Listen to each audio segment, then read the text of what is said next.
Hello, it's Tom, EXO, here to show you the Eldlich pure trap build that I've been playing for about a year now. It's quite a good deck to play if you kind of just want to make your opponents suffer and occasionally still win games. So, shall we just get straight into this, shall we? So, Eldlich the Golden Lord. You're playing Eldlich, so you probably want some Eldlich in there. I always run it at 3, even though everyone recommends 2. I mean, it is a brick in hand, but at the same time, you want to pull your opponent into a grind game and then eventually beat them out on resources. So the more lords you have, the less chance of them all being banished by opponents' crows, or them being belled, or, you know, things that you don't want to happen. Keep having lots of Eldliches so you can keep playing. The send, when you send it from hand to send your opponent's cards, is incredibly useful if you're going second, and recurs itself, ends up being a big beefy boy, which is good for making your opponent's life points be less. 3 Lord of Heavenly Prison. It protects your back row and summons itself free and then searches a spell and trap out of deck. Also, it means you get to play more than 3 monsters in your main deck, which I've heard is a good thing. They're also both level 10s, so if you get multiple of them on the field, good things happen. This is a surprise tool that will help us later. Let's move on to the spells. Pot of Extravagance. You're playing pure Eldlich. What are you using your extra deck for? You may as well run Extravagance and get the draw power. Cursed Eldland. Pay 8. Feel great. Search some Eldlich cards. Gotta love it. Send it to the graveyard. Dump an Eldlich. On to traps. Yes, the rest of this deck is now all traps. 3 Conquistador of the Golden Land. If you control an Eldlich, it pops a face-up card on the field. 1 removal. Acquirer of the Golden Land. Similarly to Conquistador, if you have the Eldlich on field, it can banish any card from the graveyard. I'm not a massive fan of this one. It's usually one of the first cards I side out. And then Eldlich of Scarlet, Soul, Green, which summons your Eldlich from deck. Hello, Future Tom here in a different place. Eldlich of the Scarlet Sanguine does allow you to also summon Eldlich from grave. However, this rarely comes up in this deck build because you are running Lich at 3. You do just want to turbo them out of the deck ideally, so you're not dead drawing them when you're progressing further into the game state. You can use it later in the game when all of your Liches are already in rotation and just pull them out of the graveyard.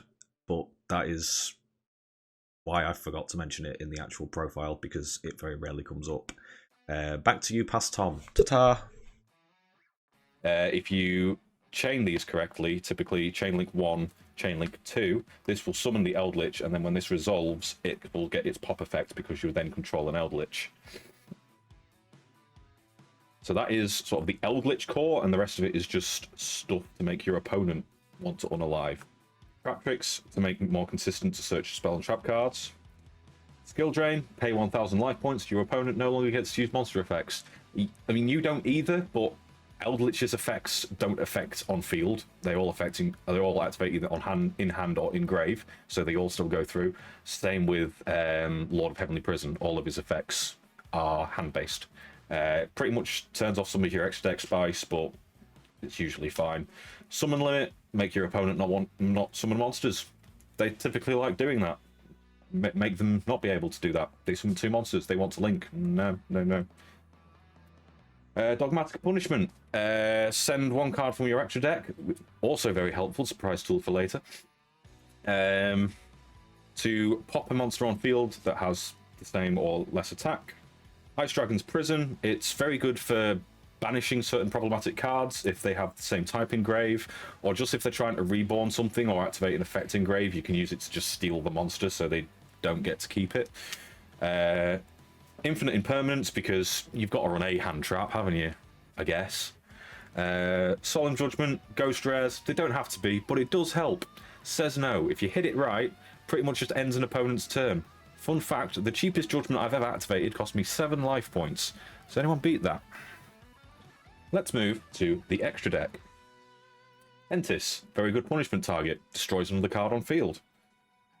Prima Donna, it's only got 1500 attack, so you can't send it as often off punishment, but it does let you bring a banished card back into your main deck, so it's very good, again, bringing Eldliches or Eldlich spell traps back into deck if you're in a grind game.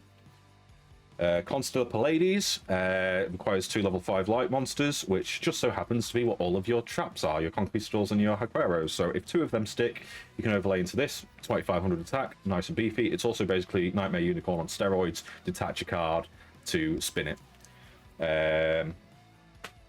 2 level 10s to make Gustav Max. Detach a card, burn for 2000, and then you can just overlay straight into Libe. A detach card from this one as well. Its attack goes up to 6,000 and it can attack every monster on the field. There are some game states where that just wins you the game. So I lied. I'd apologise, but I wouldn't mean it, and you deserve better than that, Queen.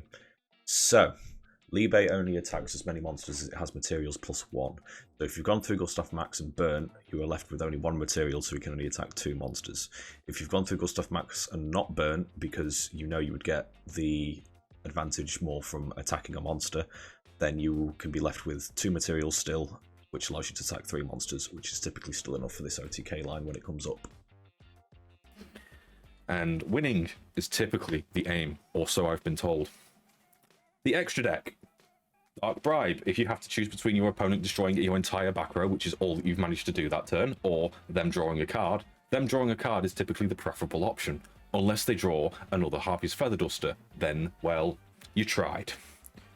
Evenly matched, in case you have to go second. It's a good way to blow up your opponent's monsters and back row and just make them quite sad.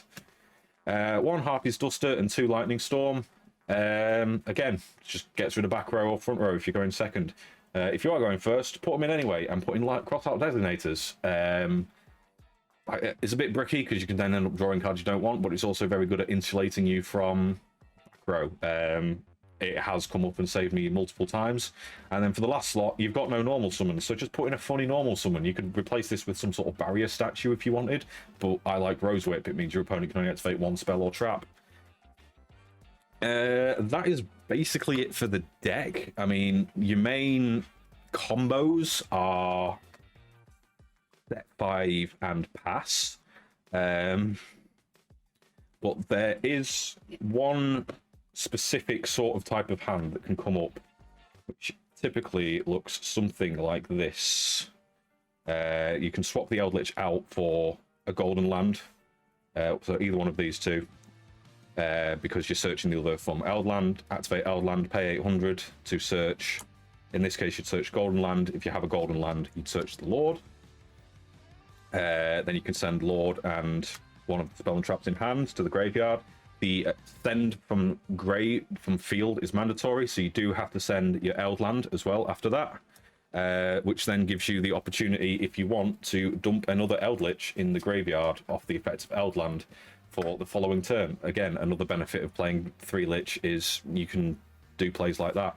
And then set your Eldlich, effective Lich in grave, get a big beefy Lich, and then on your end phase, you can banish both your Eldlich and Conquistador to then set from the deck another Eldlich and a Conquistador. So you're not actually losing any card advantage from doing that. It's the only time I've found where it's worth to do that. Typically, if you've got a Lich in hand turn 1, just set as many spells as you can and use the Lich turn 3. I think that's more or less all I've got for you. It's quite a linear deck. Just keep setting cards and flipping them at the time that makes your opponent the saddest. And when they look at you with those big puppy dog eyes and ask you why are you like this, just tell them about your childhood traumas and then they'll understand. Thank you so much for watching. That was my deck profile for Traplich. If you have any comments or suggestions, please do suggest them to me. If you've got any other interesting texts, I'd love to know. I might, unless they are expensive cards, in which case then take your very expensive tastes and please leave me to my pauper lifestyle. Solemn judgment, ghost rares, to my pauper lifestyle. Ghost rares. Please and thank you. That is the end of my deck profile. Say the thing! I'm sorry, I forgot.